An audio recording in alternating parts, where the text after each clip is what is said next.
Hi guys, I am just setting up our poll for today. Hi Ross Lynch, actor fan. Hi carrying me through.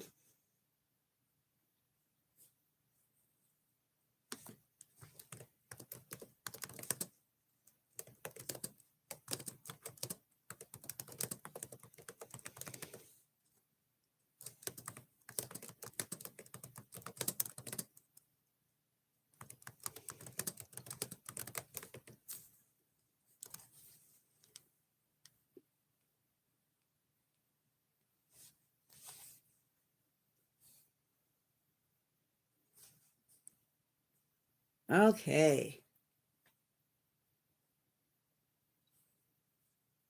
Let me get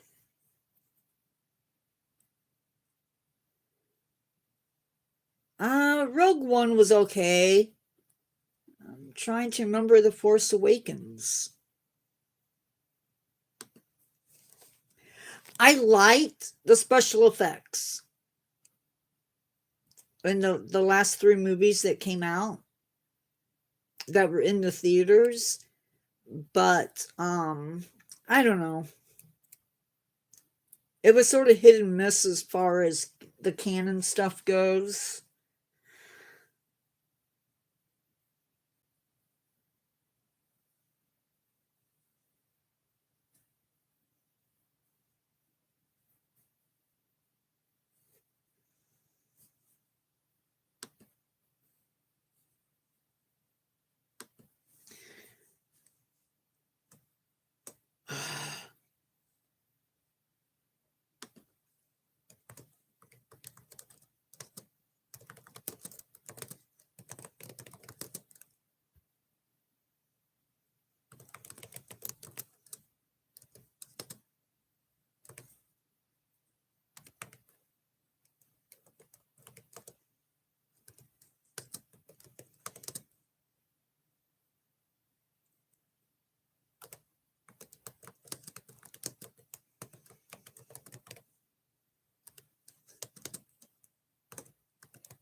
Okay. I think that's that. Right? I think so. Okay.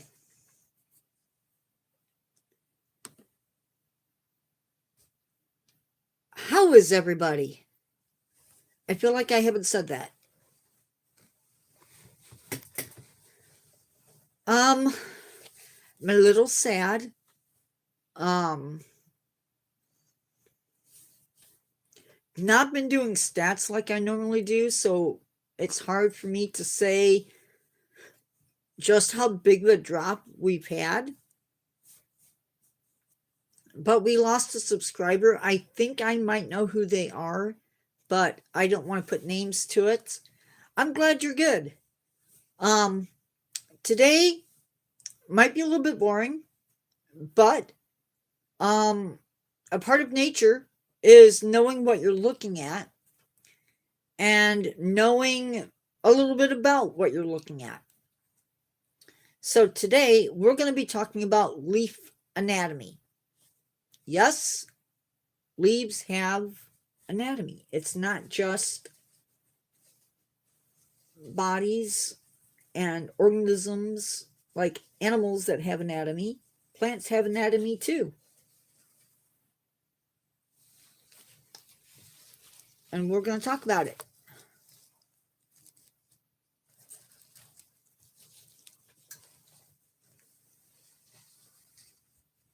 So I went out into my yard and I picked some leaves. So we have apple,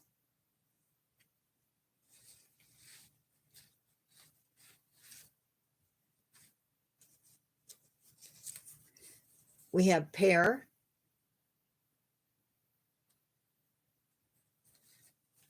we have silver maple,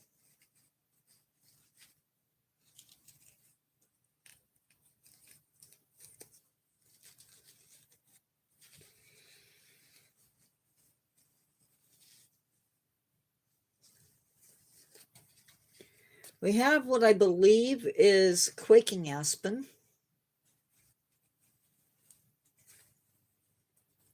we have mulberry,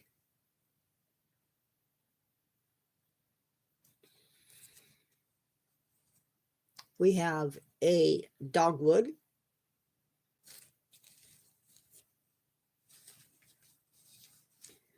we have an oak,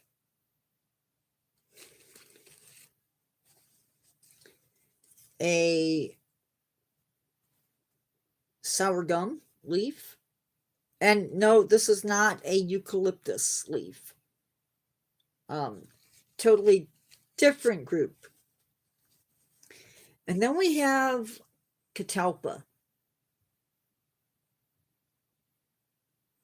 And we're going to talk probably pretty good sized. Catalpa is huge.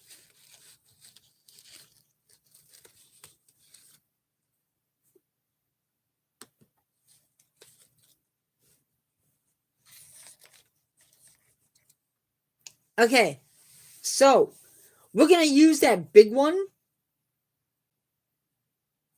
So we've talked about the leaves that we have. So now we're going to go over really basic anatomy. But I think before we do that, no, let's just go ahead. Okay, so we're going to use this big guy for the anatomy part of this. So we have the way up top, this part right here. This is the apex. It's the very tip of the leaf.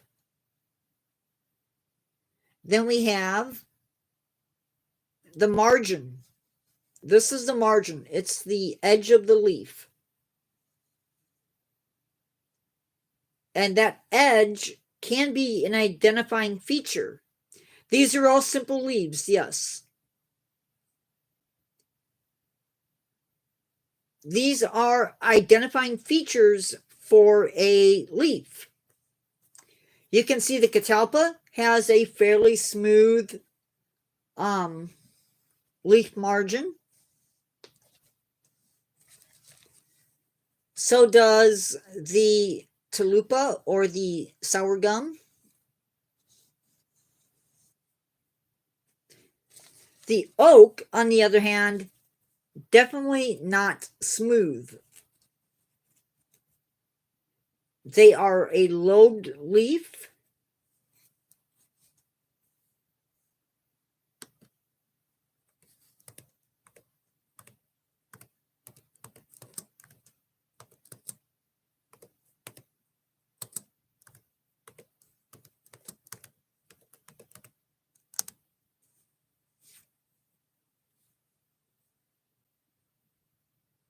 Want to make sure.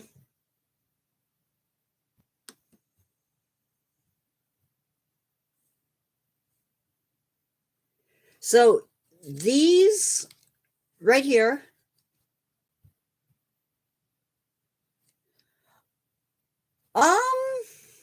sorta, but this would be the apex. It's the top of the leaf. And you can see the individual lobes. So 1 lobe, 2 lobes, 3 lobes, and a lobe up here.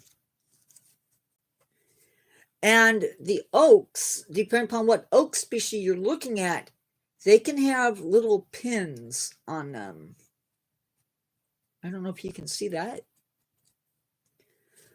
So then we have the maple, and maples again have lobes. So there's 1, 2, at least 3 lobes on there.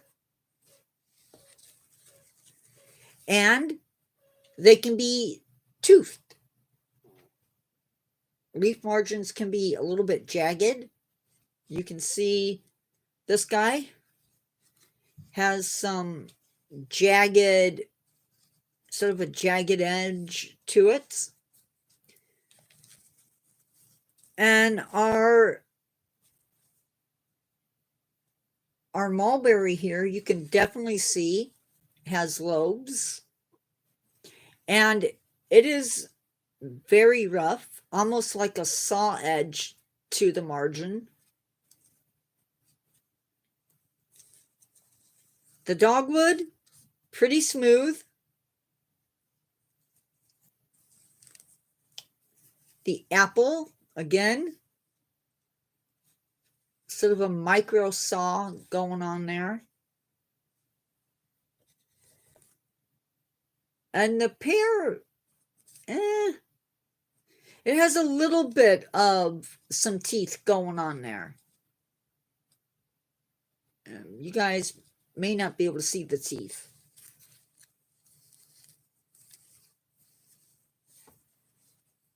So that's the margins. And those are going to be, again, identifying features.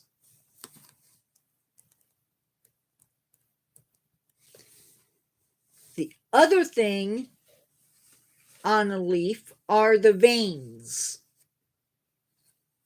And just like we have veins, plants have veins. Oh, wait, I forgot something. So this part right here, this is the midrib. And this is where all of the veins on the leaf connect to. So you can see, here's a vein. Here's some veins. And here's some veins. And if you look, you'll even see that the veins have veins coming off of them.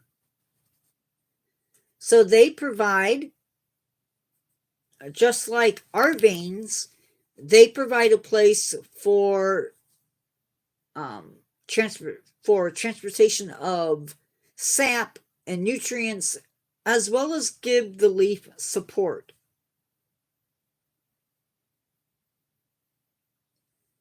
We have the base. So this is the base right here.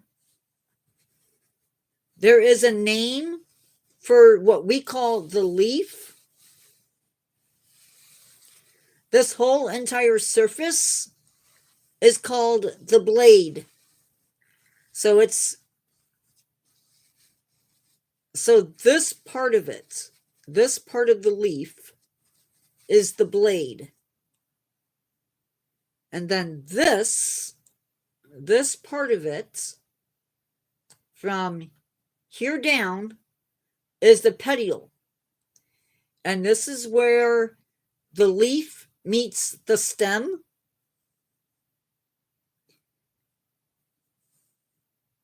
So this is where it would actually connect to.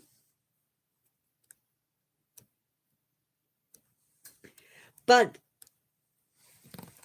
what amazes me is, as thin as the leaf is, there's a whole entire structure that occurs inside the leaf.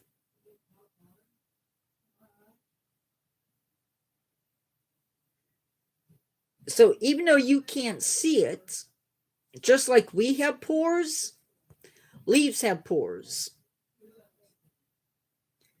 But before we get to that, there is a waxy surface on the leaf, and this helps to retain, it helps the plant retain water.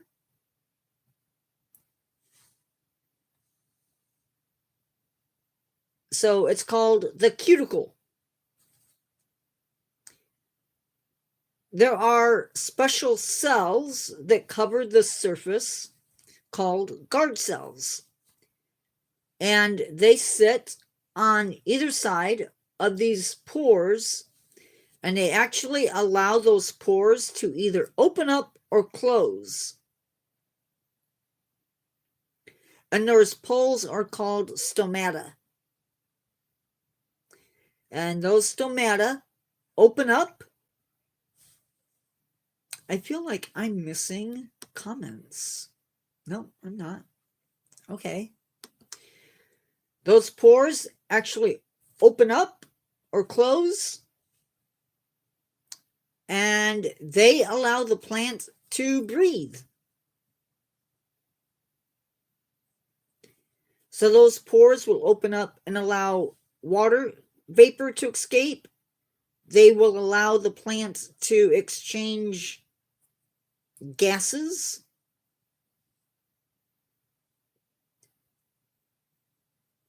Now, also sandwiched between these layers,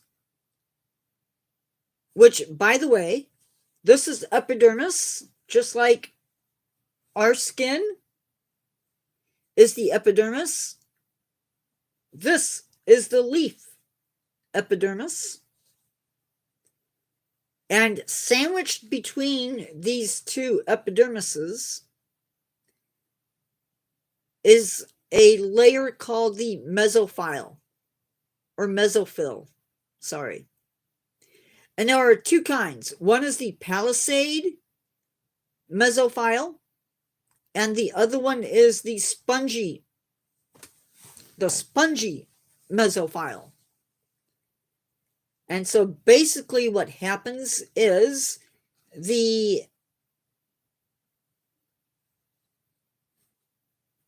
palisade mesophyll is the part that contains the chloroplast.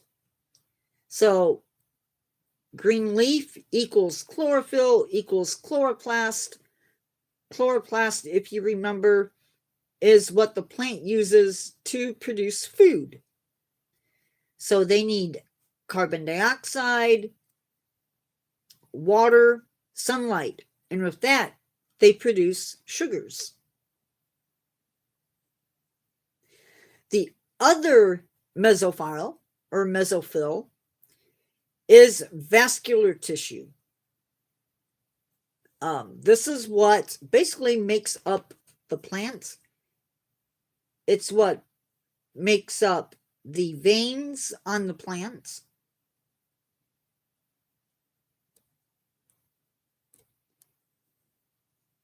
And basically the vascular tissue is a bunch of tube-shaped structures called xylem and phloem.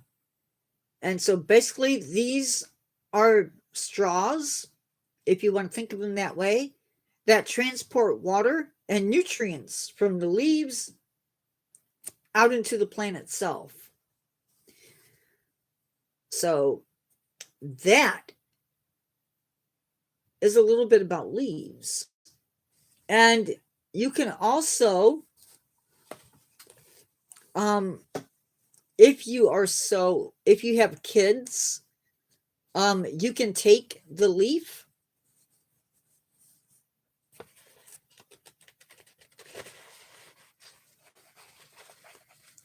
and you can do leaf rubbings.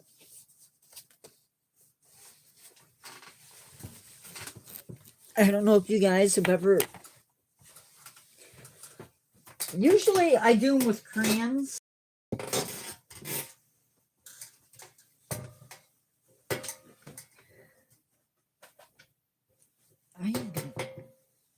break a leg.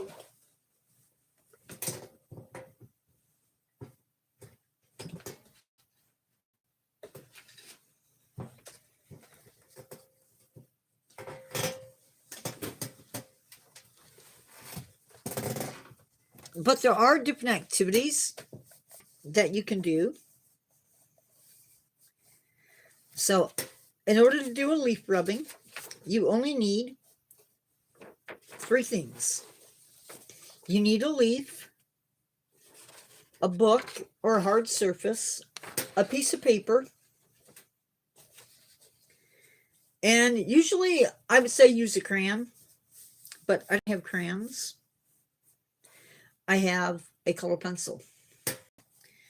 And so what you do is you just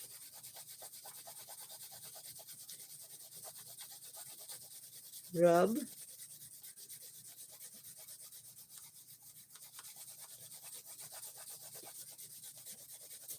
your paper.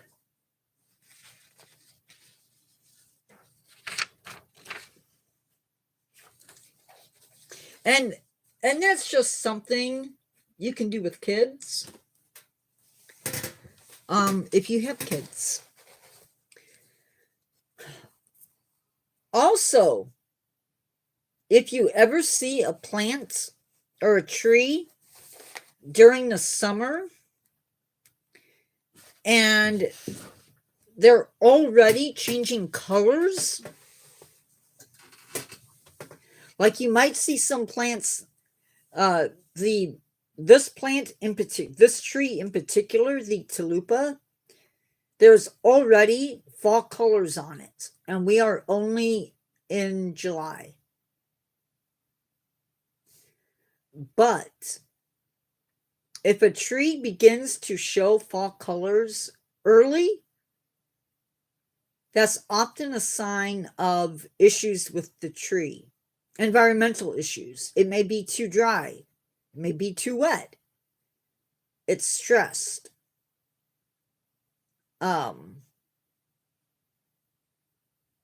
Basically what happens in the fall is the leaf will, the tree is beginning to shut down, right, for the winter. So the green chlorophyll no longer needed.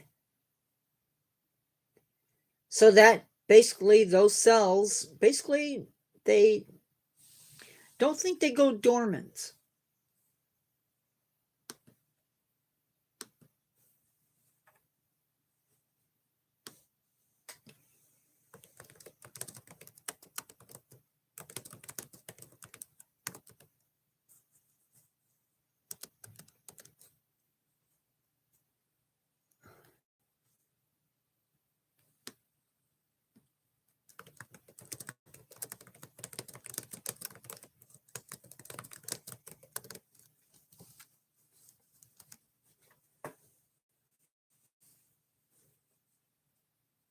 Okay, so in the fall,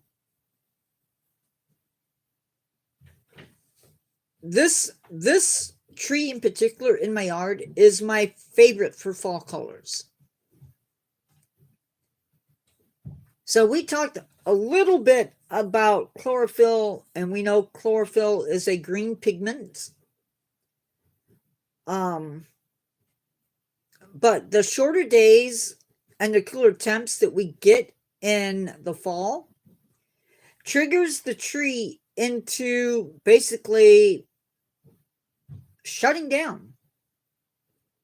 So the tree's going to stop producing chlorophyll because they don't need it.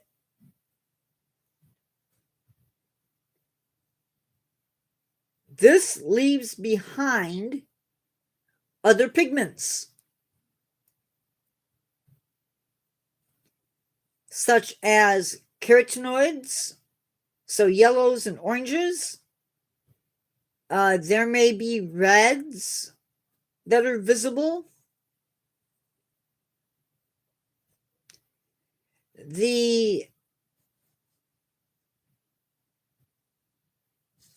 There is a layer of cells located here that will break down. They sort of act like glue. They hold the leaf in place. That will break, those cells will break down, and the leaf will fall to the ground and decompose. The more you know, right? The more you know.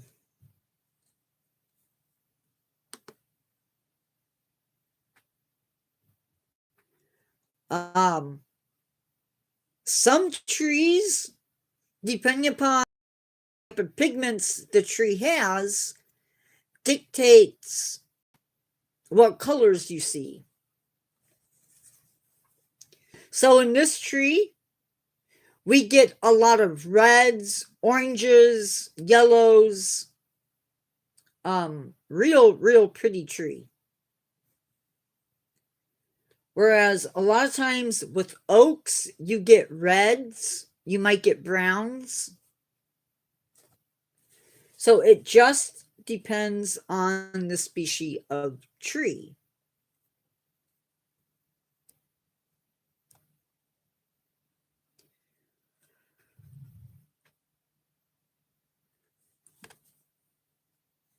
Now, equally important, while we're talking about leaves, in nature, the leaves don't get raked up, right? We rake them up in our yards because it makes our yards look better. But ultimately, that layer of leaves on the ground provides shelter for invertebrates. And so you will have insects that might be missing from an area where everybody sort of keeps their yards in check. Yeah, and so that layer of leaves on top of the snow provides space for these insects and other things to live during the winter, some of them.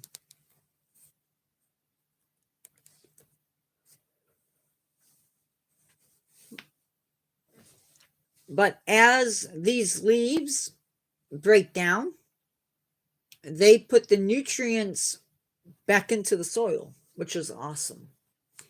And if you live outside of certain areas, you'll find different leaves, different trees. But you'll find, so like this is a simple leaf. It is one leaf. If this were a compound leaf, you won't have the pedicel.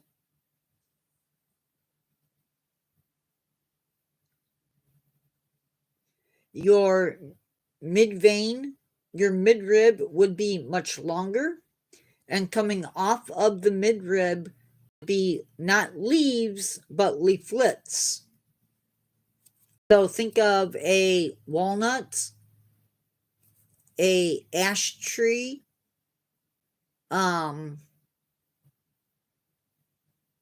any nut tree.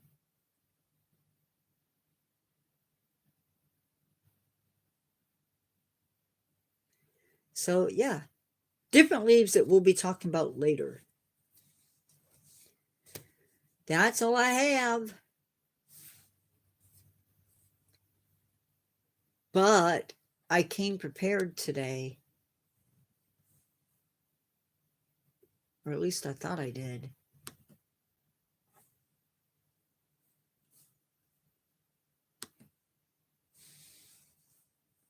So, what for you was the biggest takeaway from today's discussion?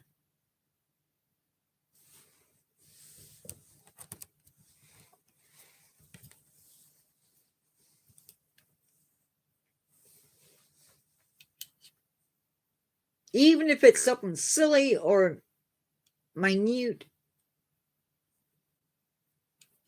What are you taking away from today's talk?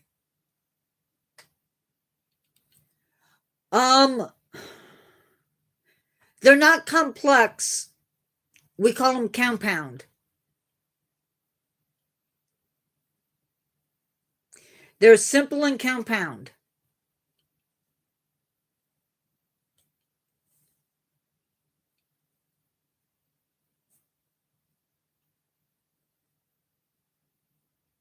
Yeah, if our days stayed long and the temperature didn't change, the leaves might stay on longer. Now there are, in the cases of evergreen plants like pine trees and firs and spruces, they don't go through this change in the autumn.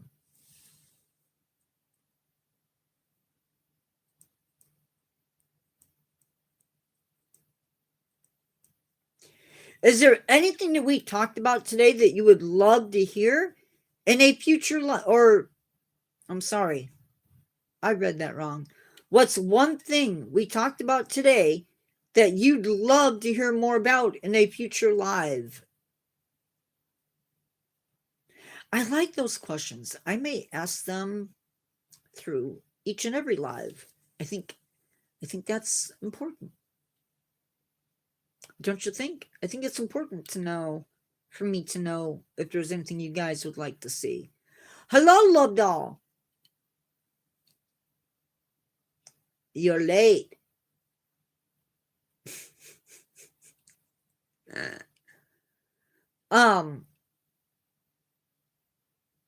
Just know that if you request a topic from me for a live or for a video, I work them into my schedule. Oh no. I am sorry to hear that.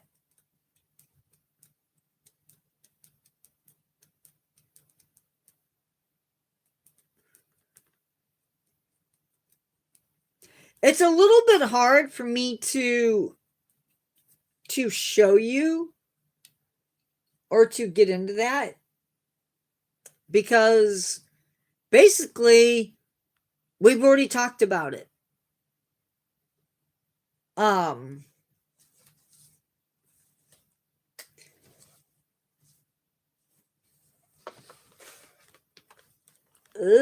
Electricity.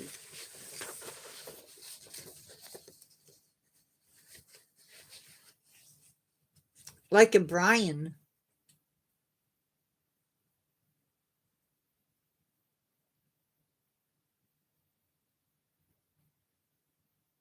Like a brain. Got it.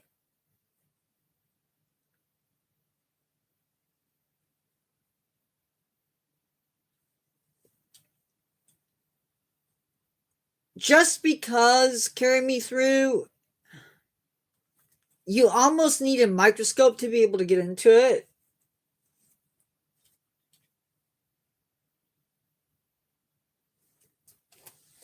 Okay, just know that when you guys make requests like weather,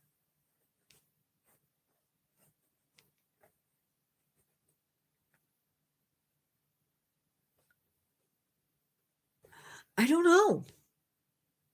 Honestly, Rosalind Schechter fan.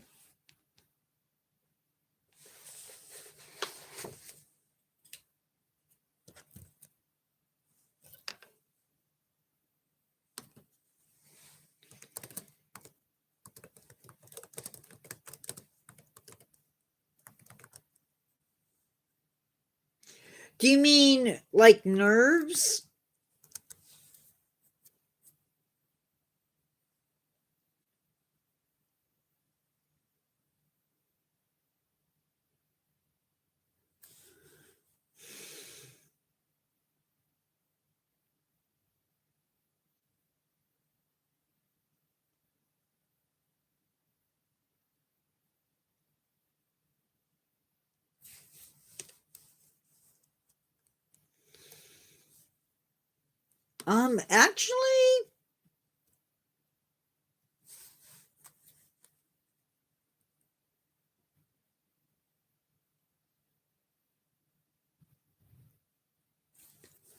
Actually, they do. Actually, they do. An example of that is, let's see, one of them has, not that one. Which one was it?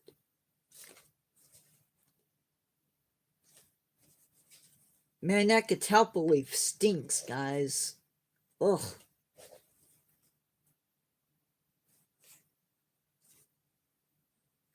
You'll notice how, maybe you can't see it there. There we go. You'll notice the dogwood has holes in the leaves. So if an insect begins to eat on a leaf, it'll actually send a signal, an electrical signal, to other leaves, and that could cause the plants to produce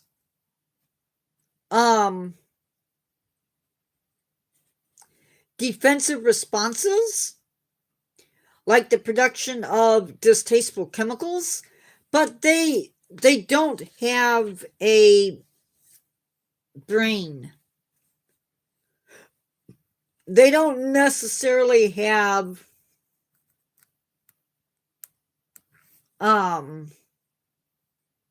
nerve. They don't necessarily have a nervous system. But they do use electrical signals for different reasons.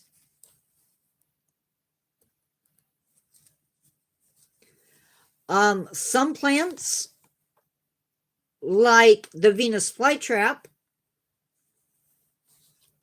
use electrical signals to move. So if you touch a mimosa plant or a sensitive plant, they close up their leaves.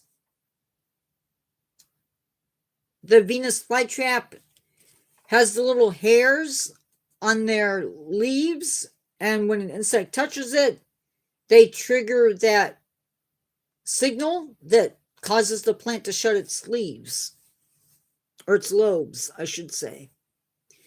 And there is still research being done on this topic, so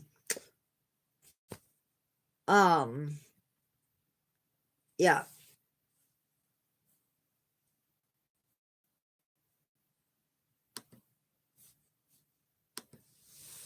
Just know that when you ask about weather and stuff like that, I'm not a meteorologist.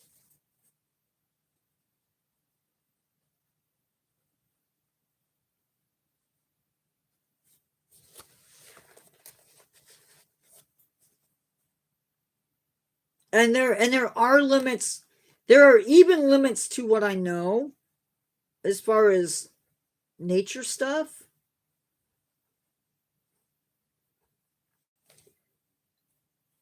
The more specialized it becomes, the more I have to rely on research.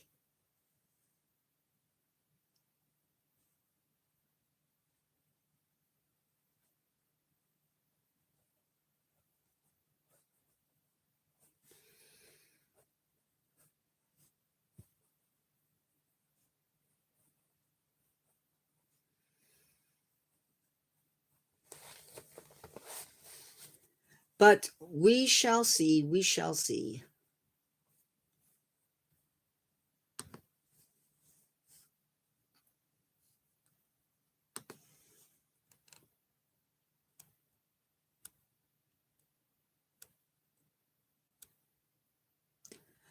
No, you can't.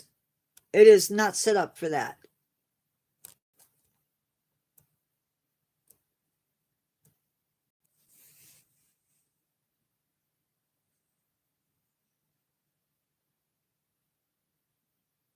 So, what is a moment or a surprising thought you had during live today?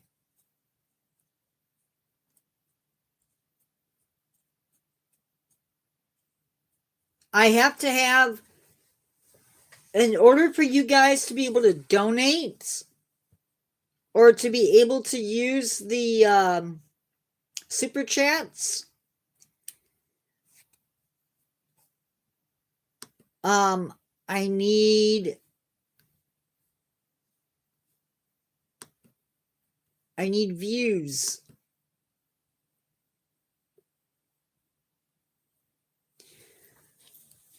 I'm going to give you guys I usually do this on Tuesdays, but I will give you guys some added information here.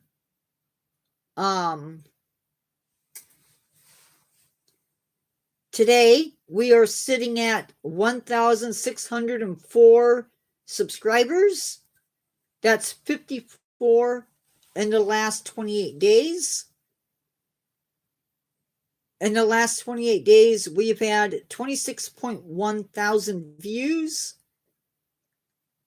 and 184.5 watch time hours. Our typical range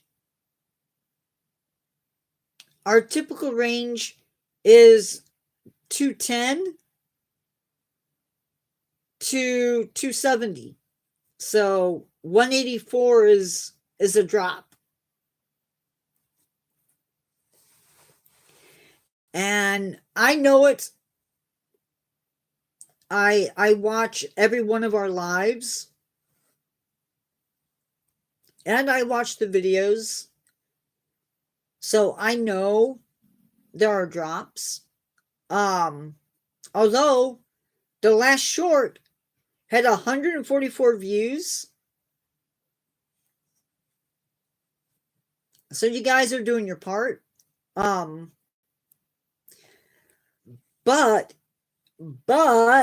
if you want to help, if you want to get to the point where we can do super chats and we can do some of the other stuff, I'm not going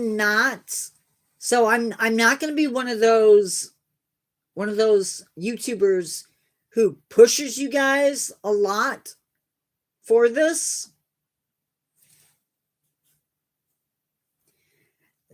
To me, it gets old.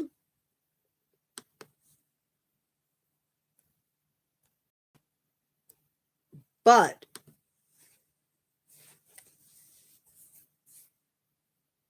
I feel like we are so close. So we're at 1,604 subscribers. We are currently sitting at 2,656 public watch hours. So those public watch hours only include lives and videos. They do not include shorts. So short views right now are at 21,000 and we need 3 million. So we're a lot closer to that 3,000 versus the 2,656. A while back, I was bad again, and I asked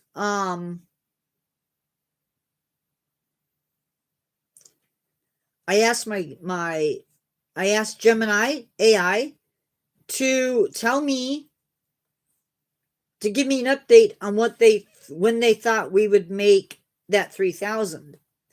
And using the information that we had at the time, it said maybe by September. Unfortunately, the AI cannot forecast for summer breaks. It can't forecast for people leaving the channel. it can't forecast a change in interest. And we've fallen a little bit, but you know, that's okay because that happens.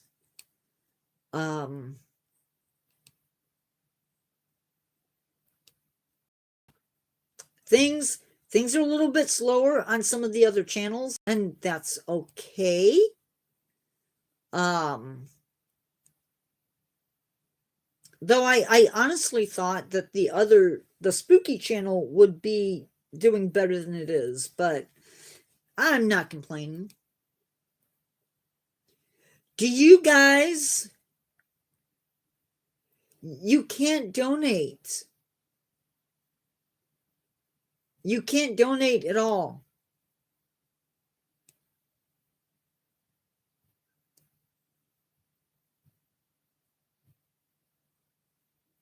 You can't donate. There's nothing to donate to. I'm not able to accept donations.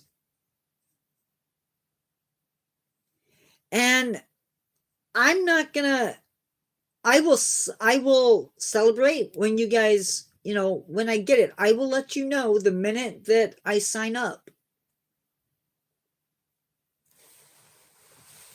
And I appreciate people's willingness to do that. I just don't have it set up. But eventually, hopefully by December.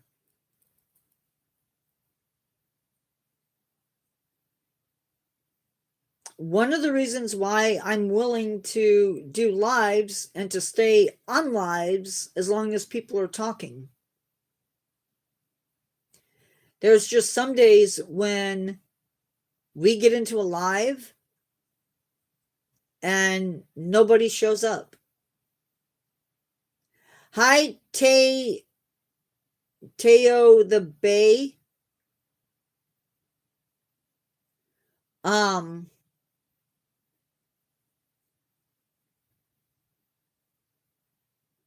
So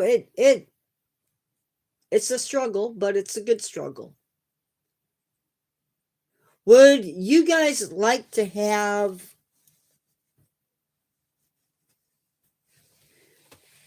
do you guys enjoy the exploring nature lives?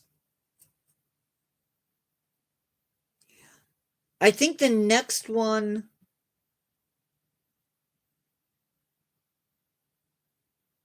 well, you know, we can hope and we can pray, but ultimately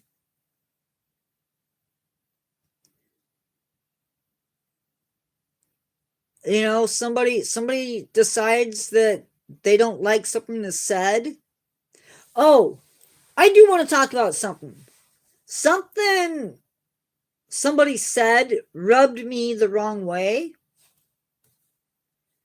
And you can ask Ross Lynch. Sometimes I get a little perturbed. And I've had to come on and I've had to apologize.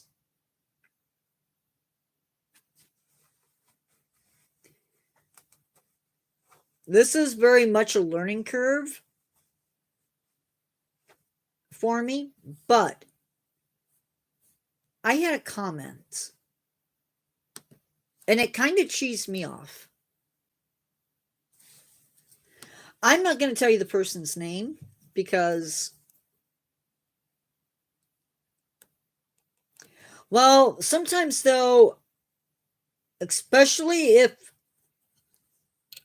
if it's bad,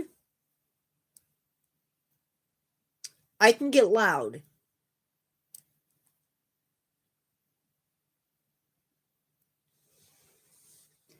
And I don't always think through what I'm saying. And that can be bad. I also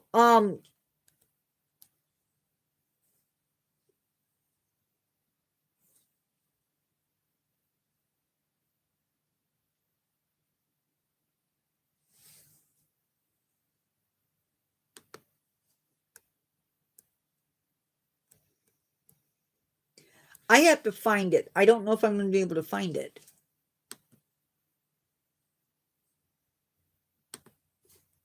I don't think I erased it.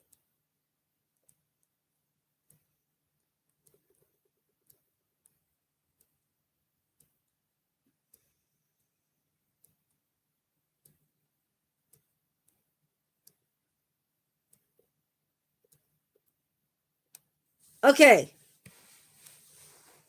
Hold on. I will get to that.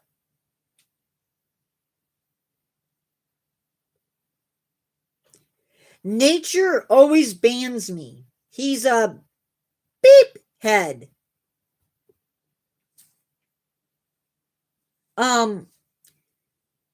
Seriously though, we are trying, really trying to not necessarily give you a billion chances at doing the right thing. When you come into my live or anybody's live, you're not in a democracy. Sorry, excuse me. You are coming into their home, and if you act up,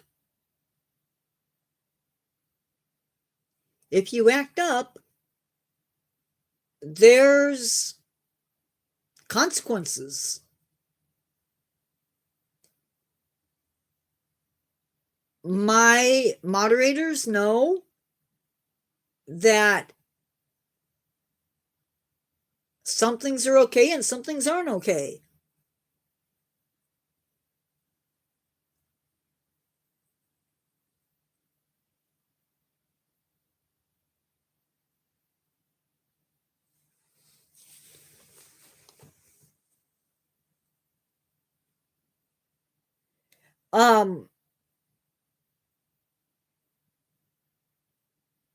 They were being rude, and instead of hiding them from the channel,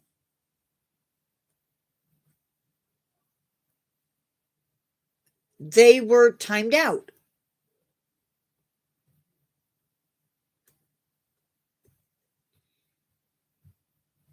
And they got upset. Well, here's the thing. If you're being rude in my live, you're gonna get timed out. Now, depending upon what you do in my live, you probably are gonna get hidden, depending upon the severity of it. We give warnings before we usually we post warnings. I will tell you that, hey, you need to stop spamming, or you need to stop using that language. So when you can't figure out that we're telling you to stop and you don't stop, that's on you. That is on you. It shouldn't come back on us because people can't behave. Maybe I'm old school, but that's the way I think. Te-O the Bay, my favorite mythological creature. Isn't that what you asked? Is probably vampires. Does that count as a mythological creature? I don't know.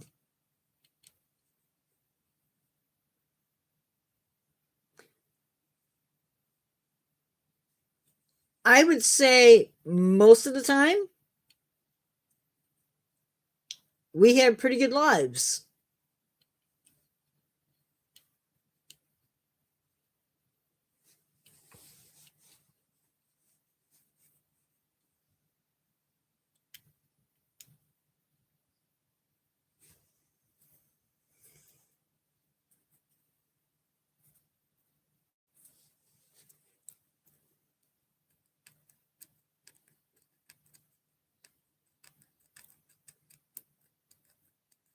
I don't know if the name change affected things or what, or if I don't know.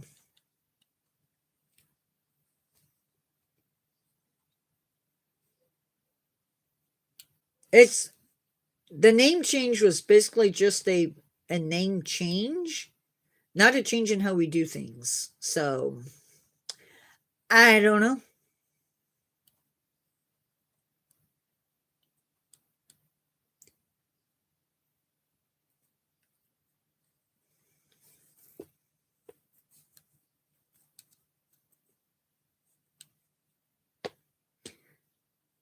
I need carry me through. You know what I've decided? I've decided I need somebody on my team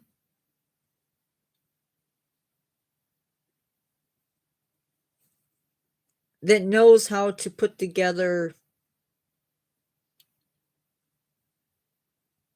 videos that are more into AI. But that's a tale for another day.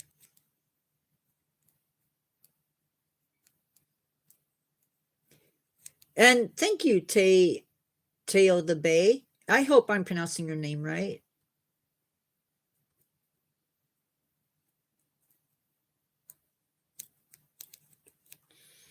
Any questions, concerns, anything like that?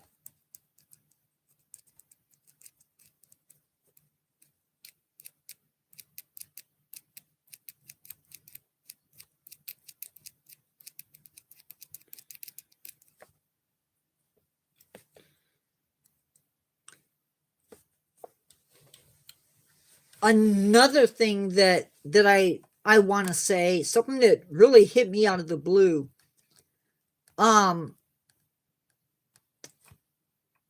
I don't go out of my way to encourage people. It's just that's just I think who I am. I would rather be nice than be ugly to people. Um but apparently the channel has an influence on people, and it's a good thing. So I want to say thank you to those of you who come in and you're kind and you're polite. It really makes a difference. So if you think that you don't make a difference in somebody's lives, I'm here to tell you that you do. So if you're out there and you're being kind to people, keep it up. And if you're not, you got something to work on.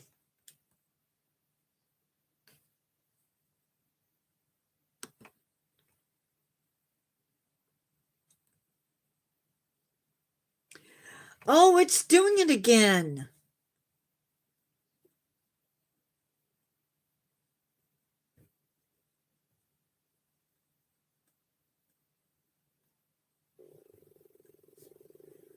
Sorry, guys. My phone has not been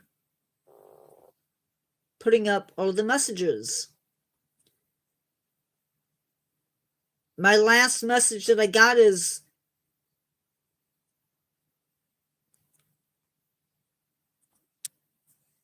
not the one that I thought I was looking at.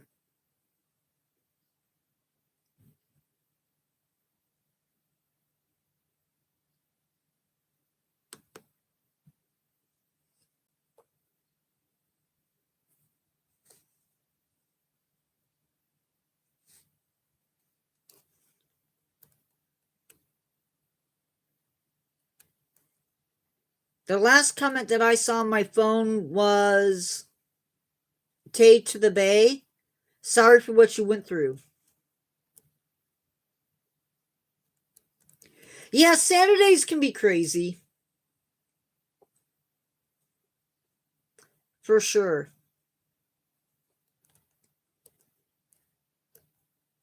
And Tay to the Bay, I am sorry. I wasn't seeing the T after Tay.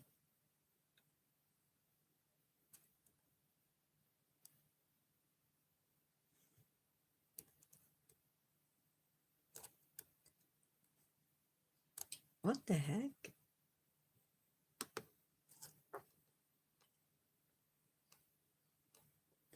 Nope, I got it.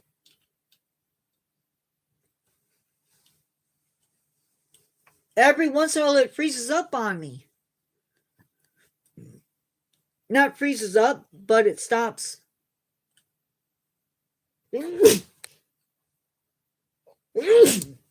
Oh, excuse me. I think that catalpa's getting to me.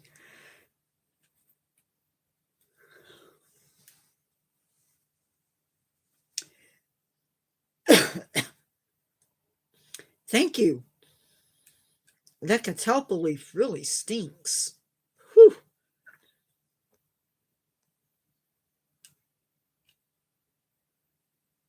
Thank you, Tay to the Bay. Thank you, Love Doll.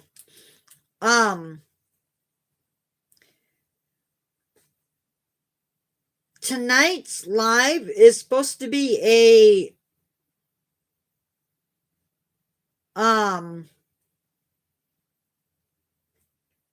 another exploring nature, but it's supposed to be roots.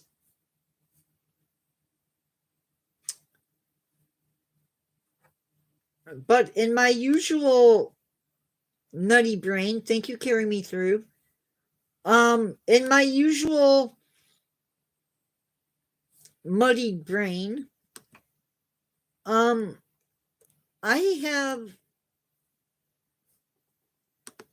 I really think I want to do an animal with you guys. Would that be okay?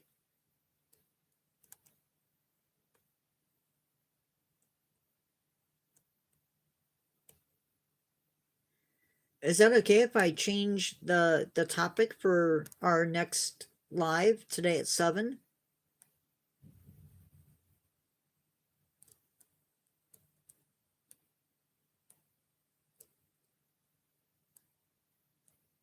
He's a roadrunner, a greater roadrunner.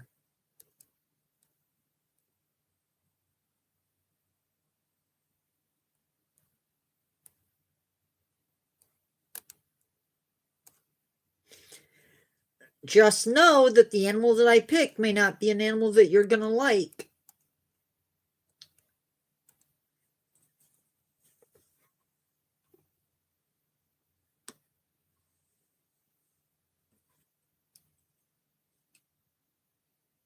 Yep, a greater roadrunner, which is funny.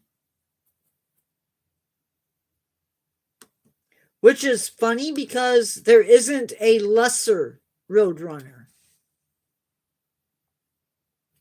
Which does make a whole lot of sense, but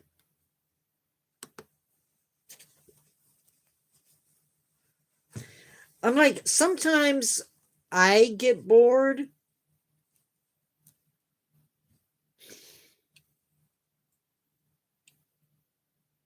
I don't know how much I could make plant roots any more interesting.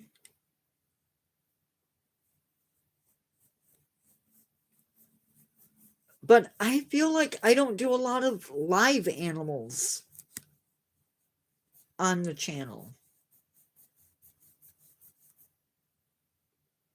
Oh, excuse me.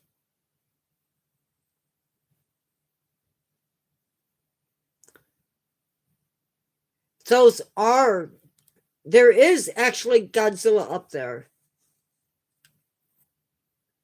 There's Mecha King Ghidorah, Mothra, Biollante,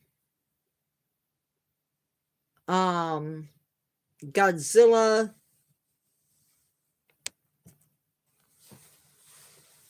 That light sort of gets in the way. There's, I think it's Kira. there's Gaidan, Ultraman, and King Caesar. Up there. Oh, well, that's possible.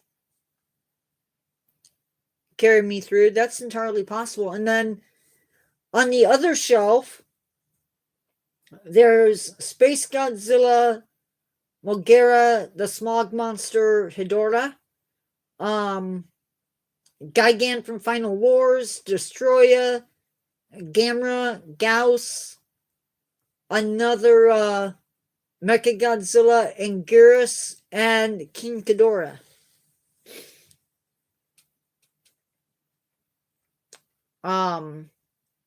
But yep.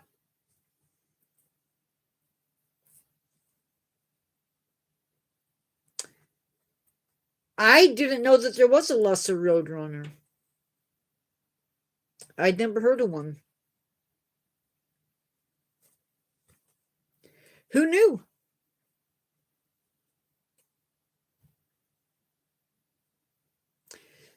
Normally, we would be done by now.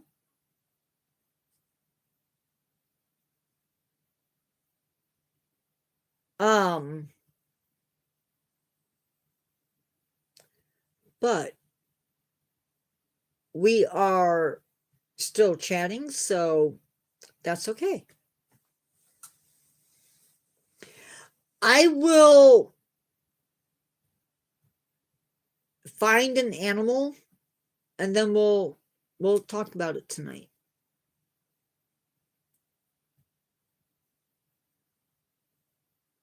But I really want to do a live animal versus can it? What?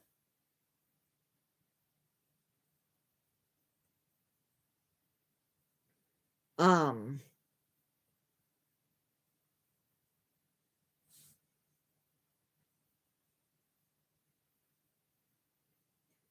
don't know. It's probably going to be like an insect or something. That could be. Or a statement that he didn't get finished. Sometimes I do that. I will type and then somehow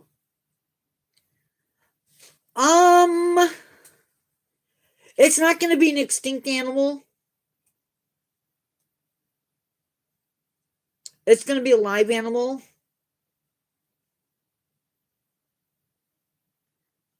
Yes, he is really a rabbit.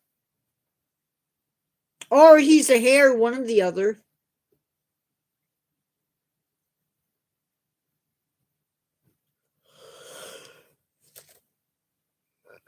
Oh my gosh, I might need a nap.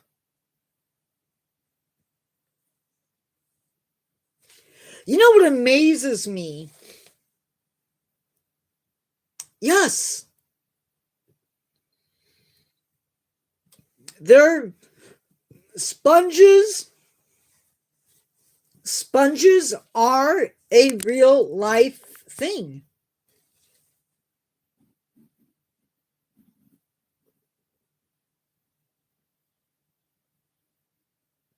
They're not typically square like SpongeBob, though.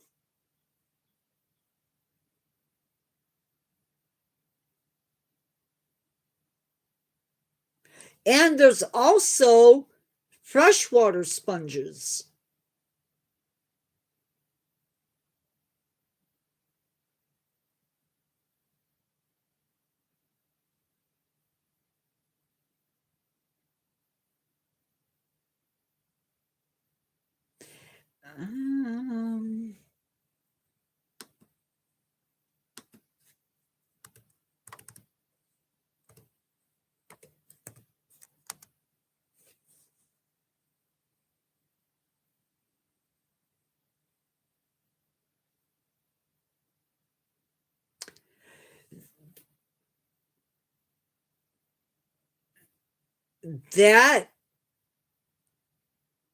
That makes sense, actually.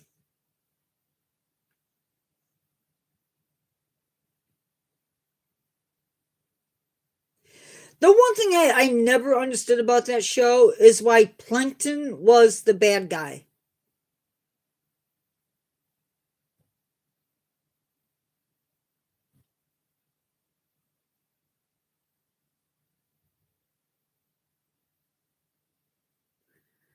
Do they?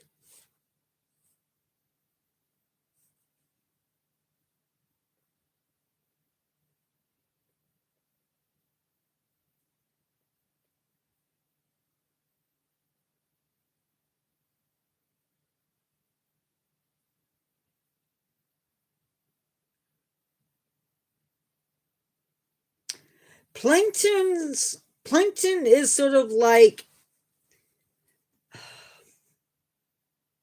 the building block in the ocean. Not everybody eats them.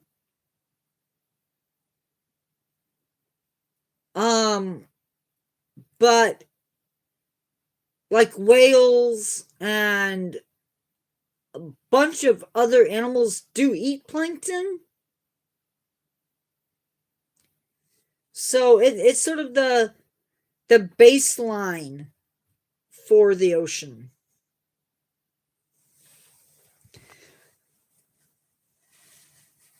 I find it so fascinating.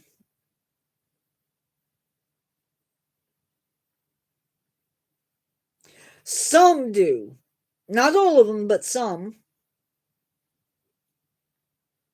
I love the ones that if you disturb the water, they glow blue. That is cool.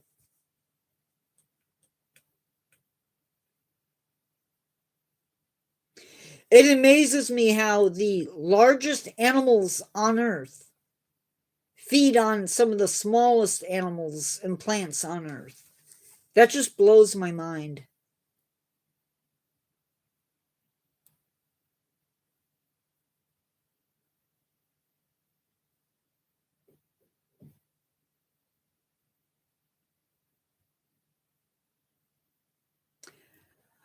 Um, some of the little islands in the Pacific were testing sites.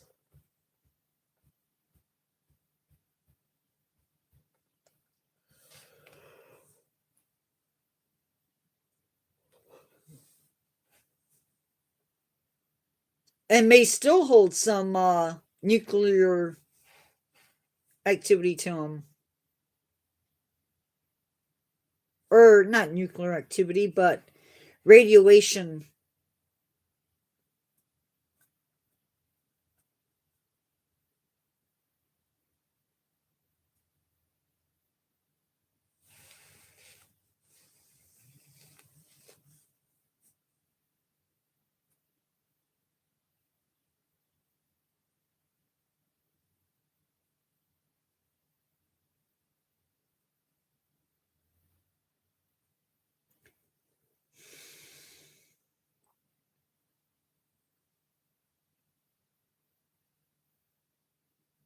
That could be.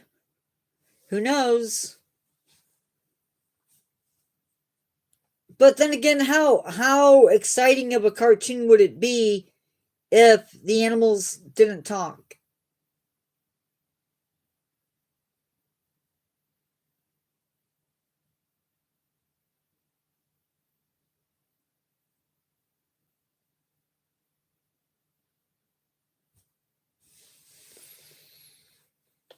Kids would lose interest really quick.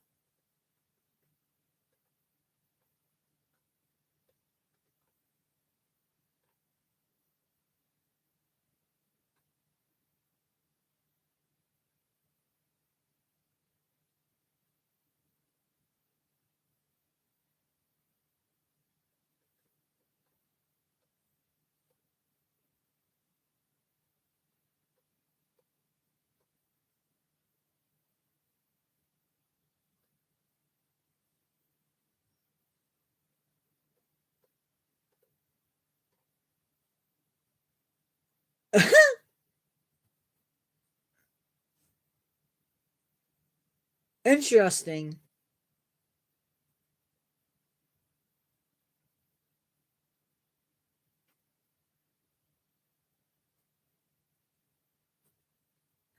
I've heard that.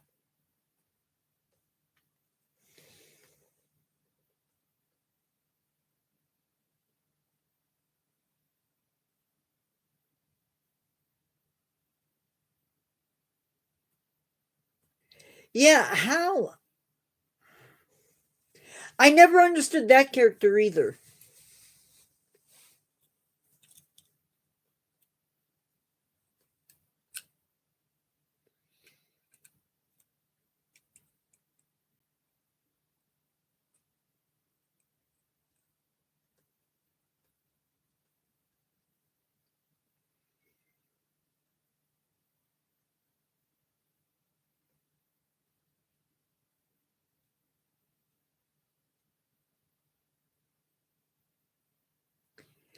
I just read whatever I could get my hands on.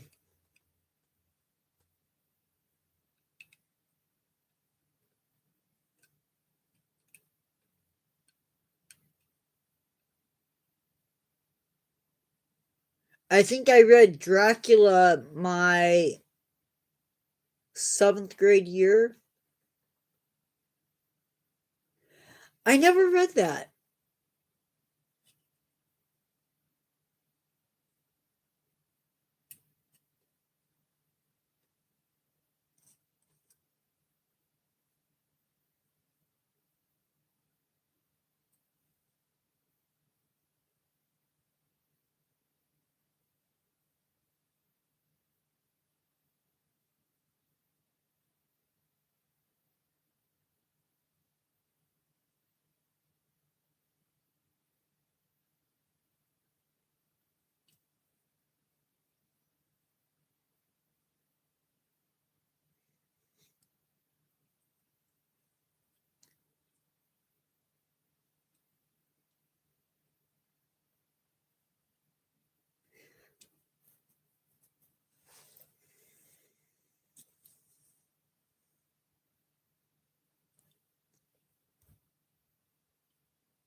So I'm doing something that I don't usually do on my spooky channel.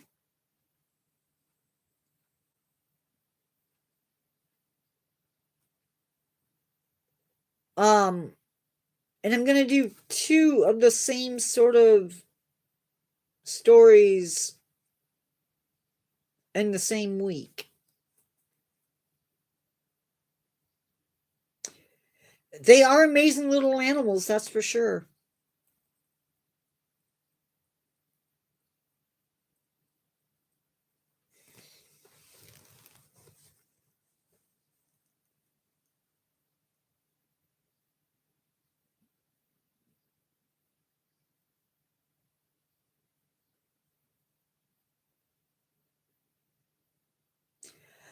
I tried getting into Harry Potter and I just couldn't. I even had somebody who tried to get me to read Twilight, and it was all I could do to laugh, or not to laugh, I should say.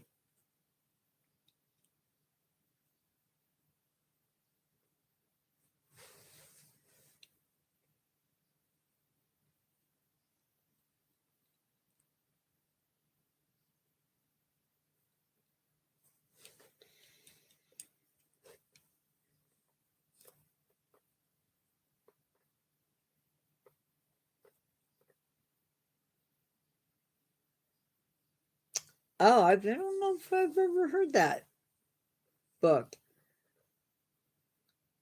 I Most of my reading is um nonfiction.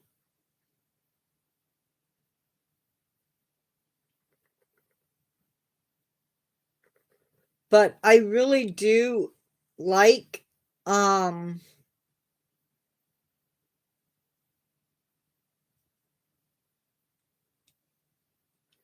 I like fiction. I like being able to escape. You know what? That's the great thing about being human. is that we're all different. We all have different tastes.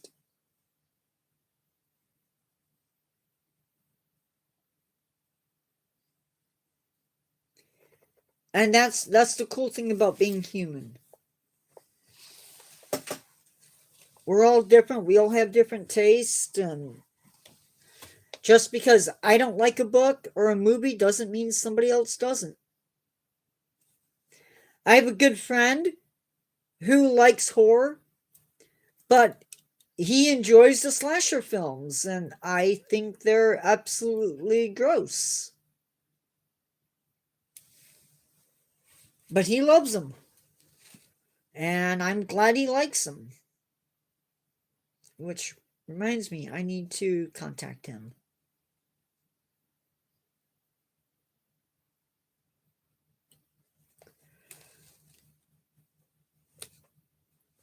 Ooh. Captain Underpants. I read one of those books. Yep, nonfiction. I read a lot of nonfiction. Well, I'm not going to show you my bookshelf because it's there, but I also, though, if I'm reading for fun, I am reading fiction.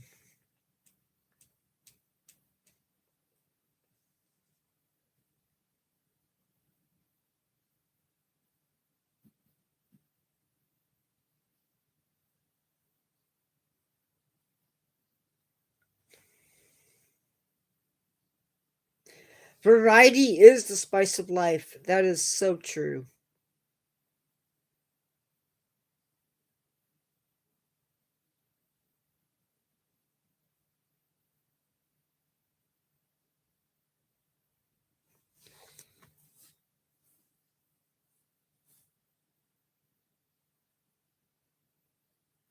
That is so true.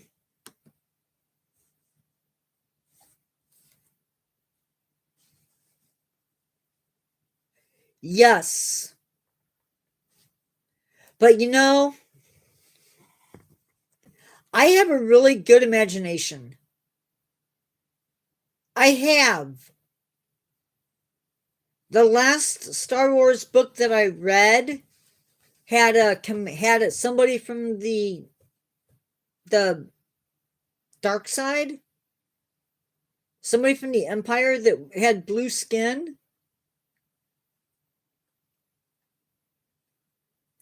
I have a really good imagination, so I can go to places that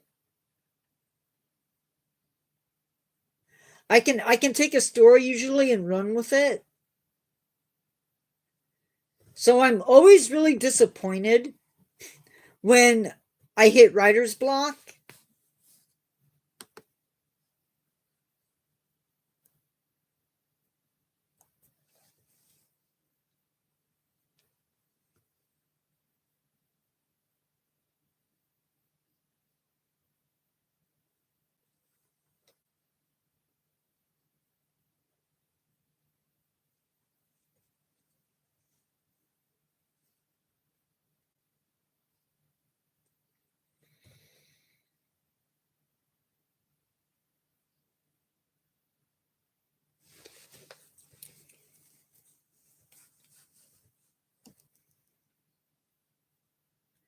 I like writing spooky stuff.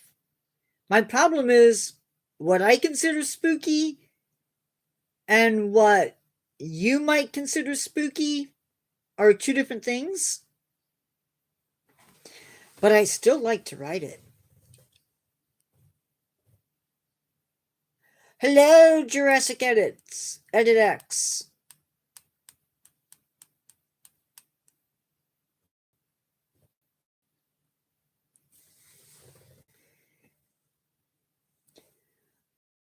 Ask for questions to ask you guys for today's live to keep it moving. And I feel like they're just asking for ideas, and I don't want that.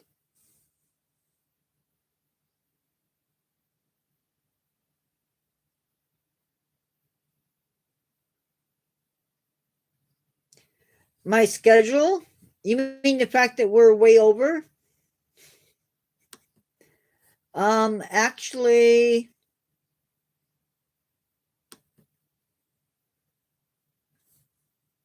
I worked into my schedule.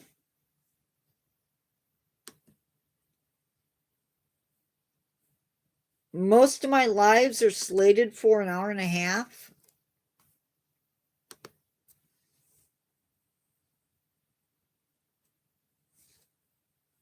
At least.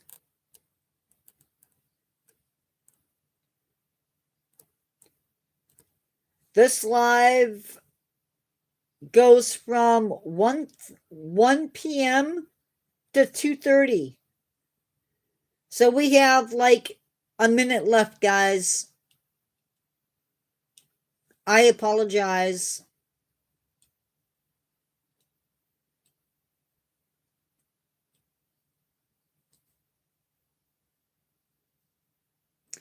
But but you guys are still chatting and still talking. Don't have a problem continuing. Carry me through. If you need to go and eat, you can go and eat. Woohoo! Thank you.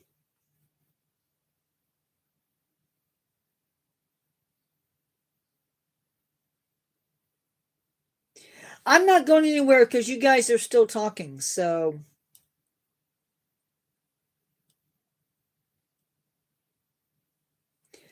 Now watch. Watch what happens. The minute Carry Me Through signs off, watch what happens. Just saying.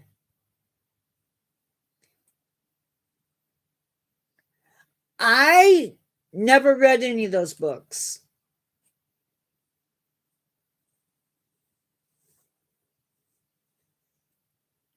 Guys, we probably will only stay on for another half hour.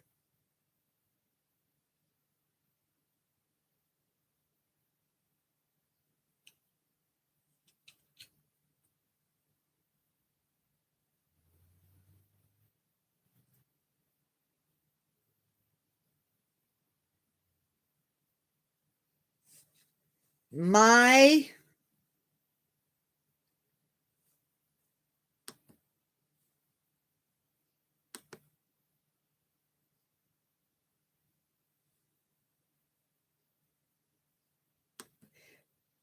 were you guys, I don't know anybody's ages. Go eat.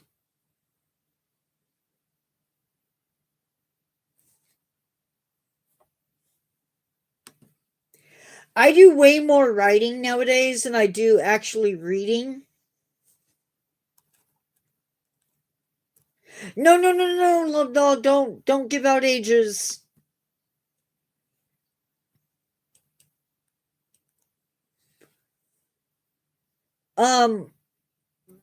But Goosebumps, just because I worry about people coming in, I can't control who comes into my lives. It's just easier to not know. It's, I feel like it's for your security. I don't know the best way to keep track, but so in the stories that I posted so far, I have a ghost dog, a golem, a hitchhiking ghost,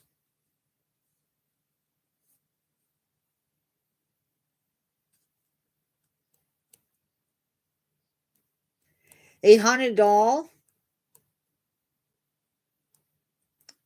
a cryptid that lives in a waterway, ghosts that push a car, a sea serpent, a vampire, a werewolf, another vampire, parasites, a ghost child, a creature in a mask, and a mausoleum, a haunted mausoleum.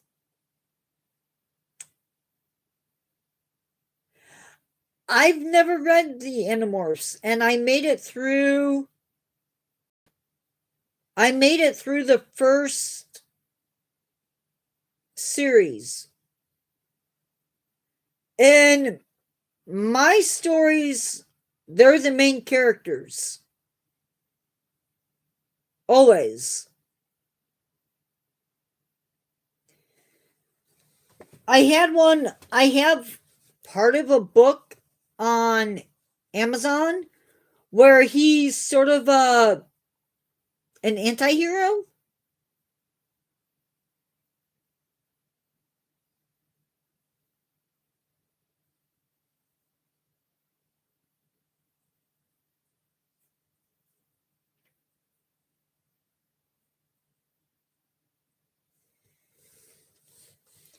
He's a character that walks a very thin line. But he's a vampire, not a daywalker. I never, ever write about daywalkers. Yeah, it was. It was a TV show for a little bit.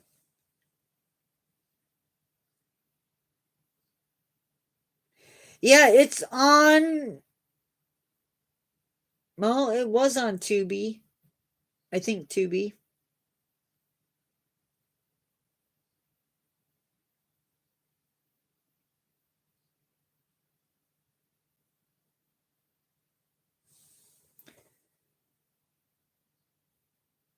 A friend sent me a present. It's coming Saturday, or should be here Saturday.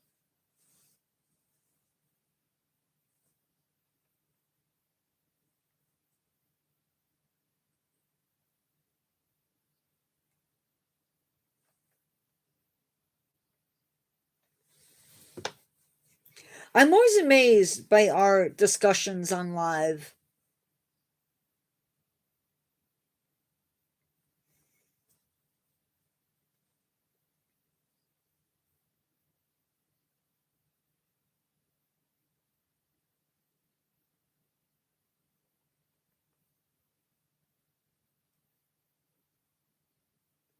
Yeah, I never quite.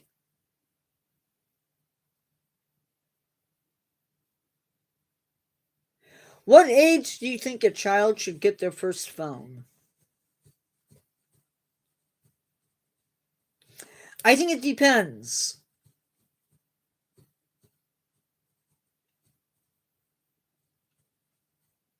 I don't think a child who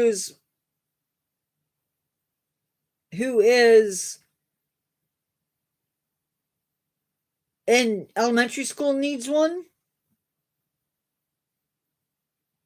But I think by the time they're in middle school, high school,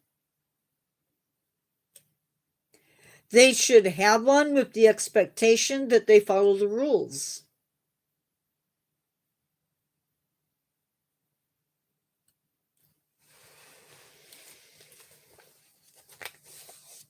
Like in the school that I went to or that I worked at, the kids were allowed to have their phones.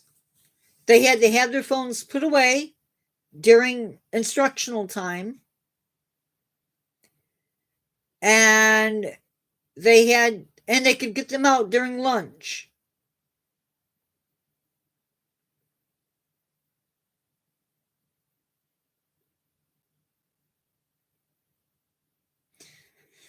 But if it was out during class time, they could be taken away and turned into the office. and then you had to go to the office and pick them up.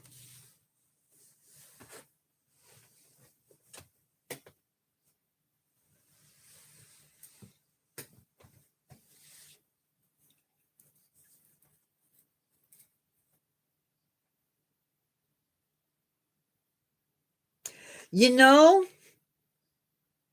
I'm not a parent.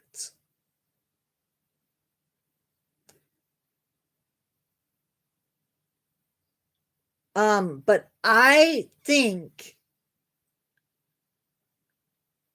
that with everything going on,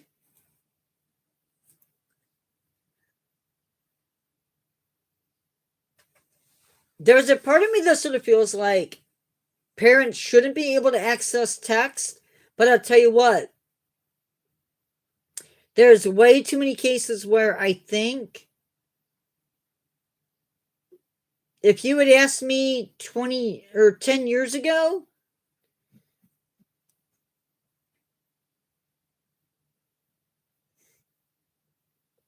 would I be okay with parents doing that? I would have said no. But nowadays, I'm all for it.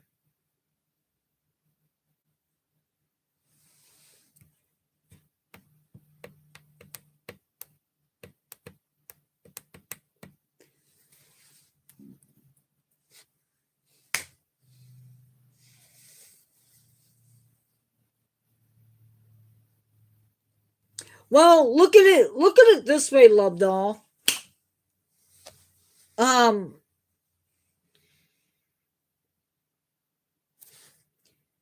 there have been cases where people have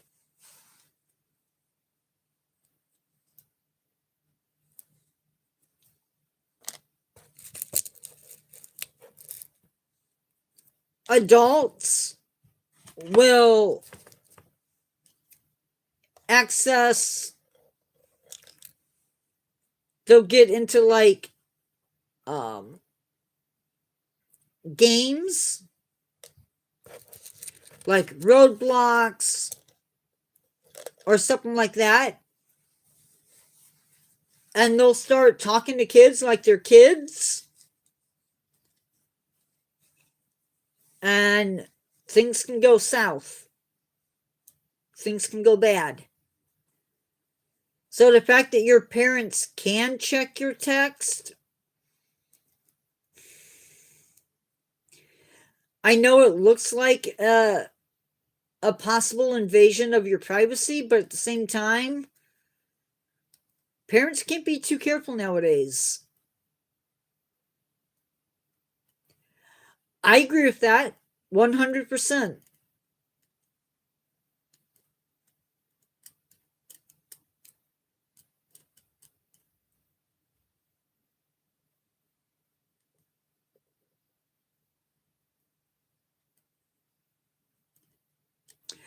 Here's the thing. There are so many options out there for parents.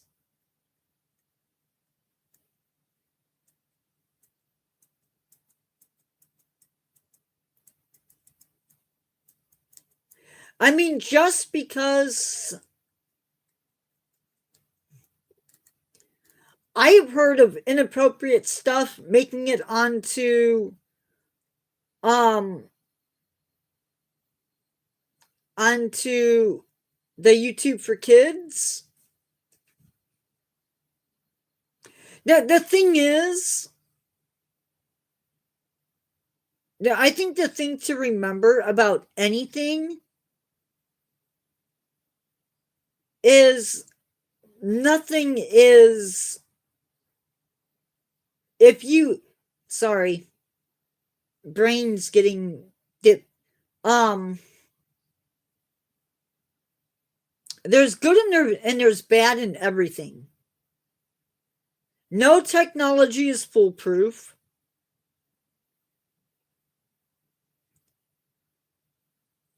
There's the good and the bad in everything. And if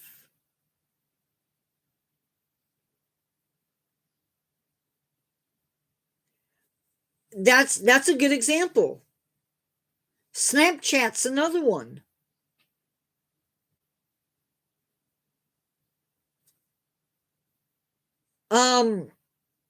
TikTok.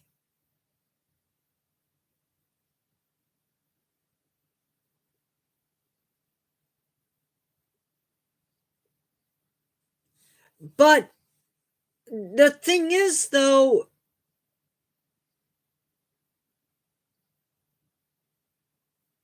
those apps,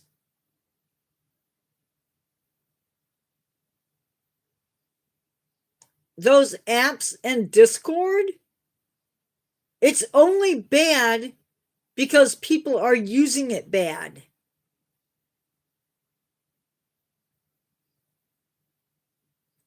And I think it's up to the good people to take it over. That's why I don't like WhatsApp.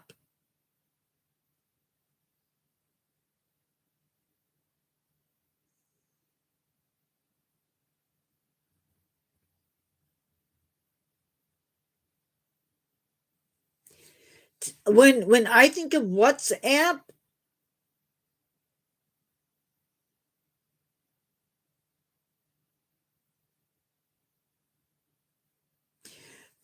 my problem with that love doll would be, how do you keep the adults from getting into it?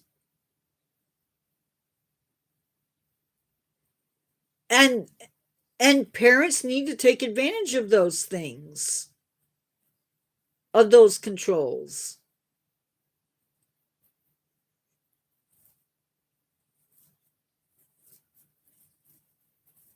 Companies put those in place for a reason. If parents don't use them or they don't monitor, then that doesn't do any good.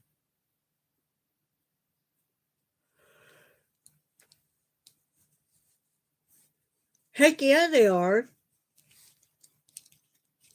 That's why I try and watch. That's one of the reasons I think why on here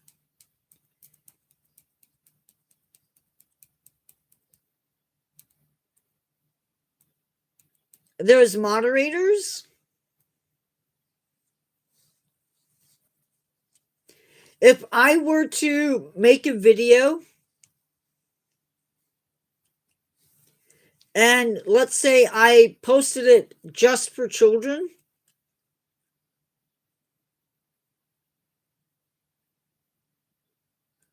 they YouTube automatically cancels the option to have comments.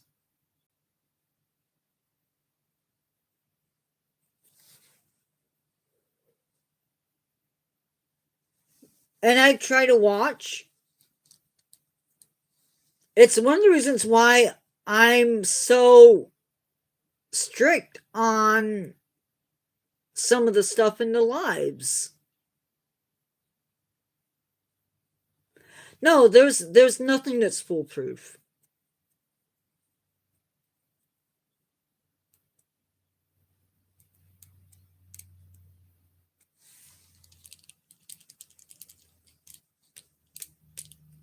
It's why I purposely, I don't blame you. I think it's, I would be excited too.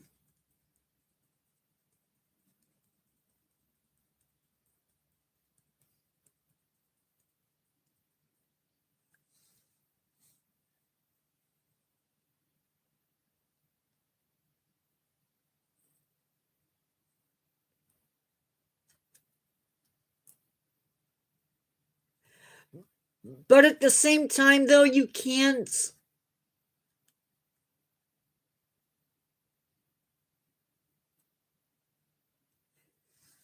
At the same time, though, kids need to know that those bad things are out there.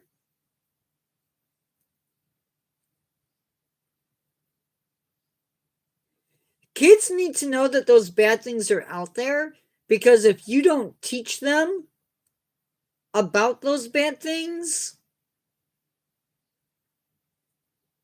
they can get swept up. And so that's not good either.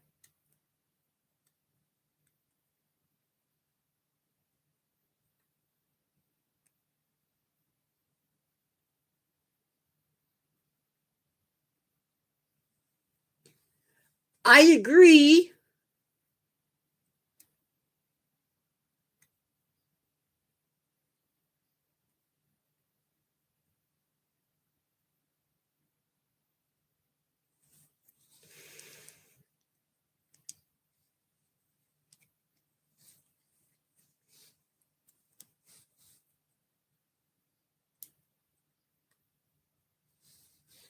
We also, though, need.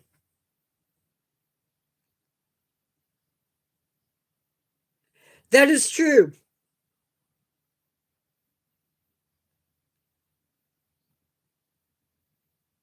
Although, in some ways, it has got a little bit harder, on at least from what I've heard.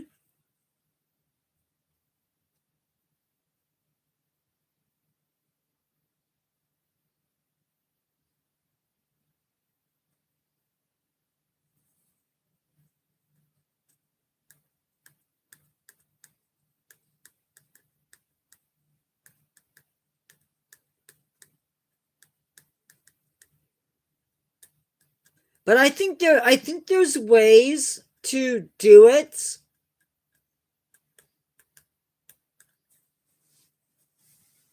And it should be age appropriate.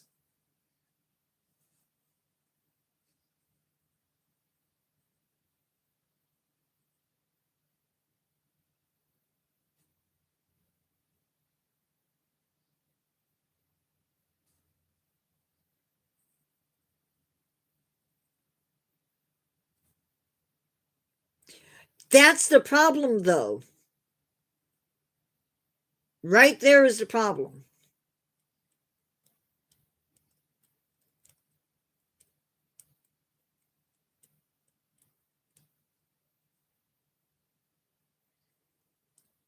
Is that there are parents who expect other people to do that for them.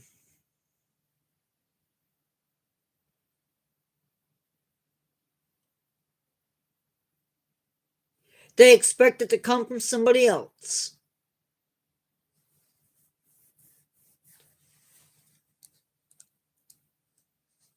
And if somebody else doesn't do it, then the kids get swept up.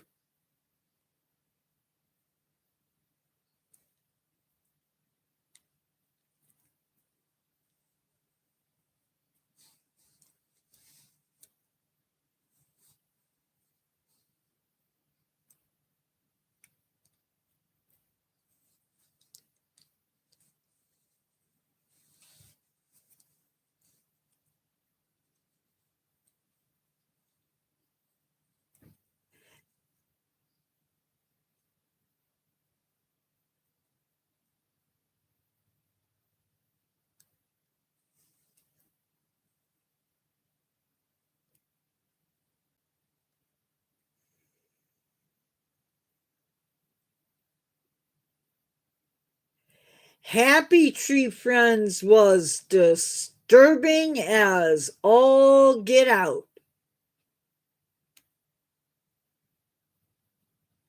I cannot believe that was put out there. Holy moly, that was bad.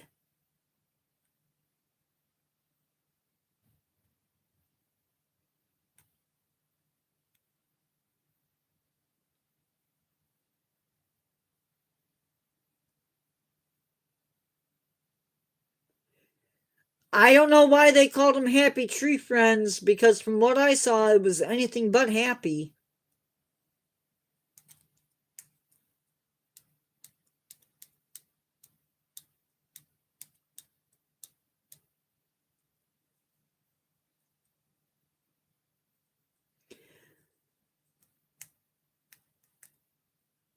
Oh no, I don't like Barney either.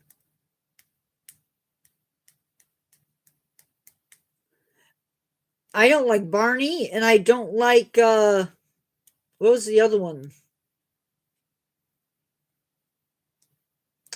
I Can See Him Teletubbies. That was like, what is that?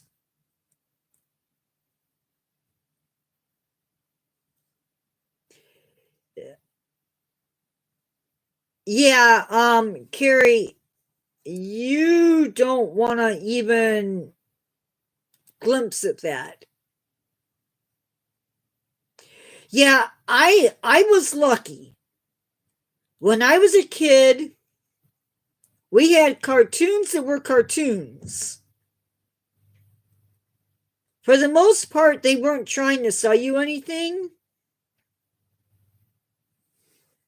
And then we had Mr. Rogers, Sesame Street, Electric Company.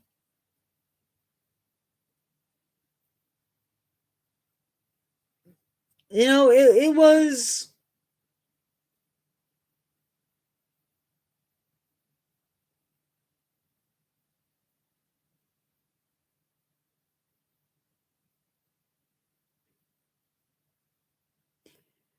was a different age.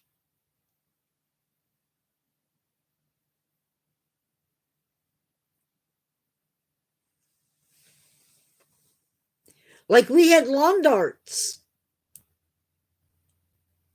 and we played with lawn darts until somebody unalived somebody or hurt somebody really bad. Um, but it was a different day, just in general. We still had all of the dangers that you guys have nowadays, but it was different because we didn't have. Eventually, we got internet,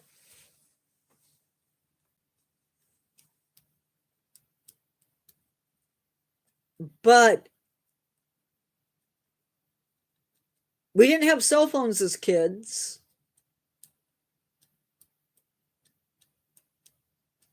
I actually remember party lines, and it's not what you think it is.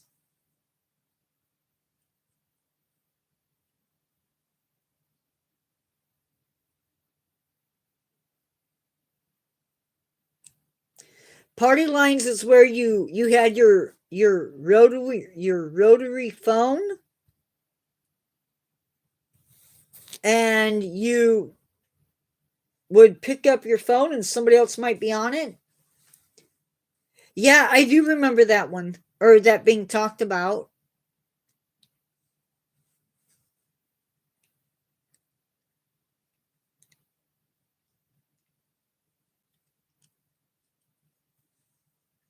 Okay, guys, we have 4 minutes.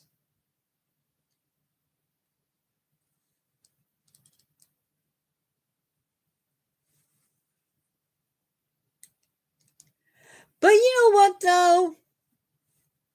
I will say this. When I was growing up, we had Bugs Bunny. Okay? We had Looney Tunes.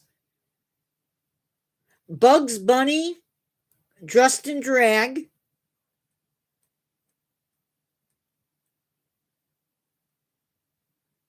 Um, there were guns on the show. The Roadrunner and the Coyote were always trying to get each other.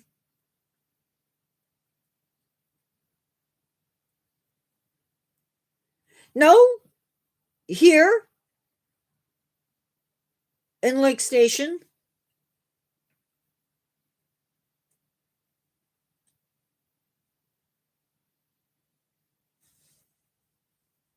Same house I've lived in for a long time.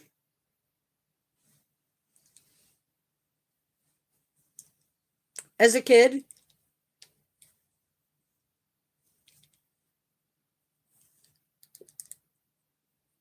Sounds good, Rosslyn Schechter fan. I don't remember Blue Cat Blues. But we had, like, we would go out, and I know that it's a different time and age. But seriously, we would go out. We would get home at like 3:00, and there were cartoons.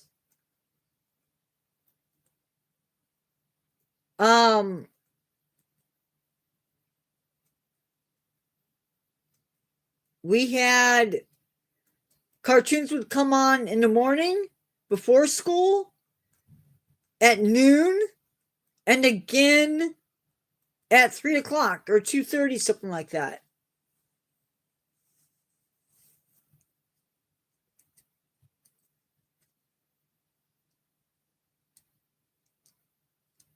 Of course, we also had snow days, but we didn't have air conditioning in the schools. We didn't have the shootings that you guys have to.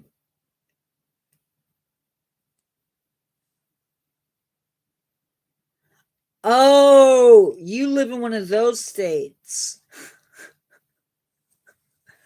I'm sorry, Love Doll. I'm sorry. But yeah, like, if it snowed that day,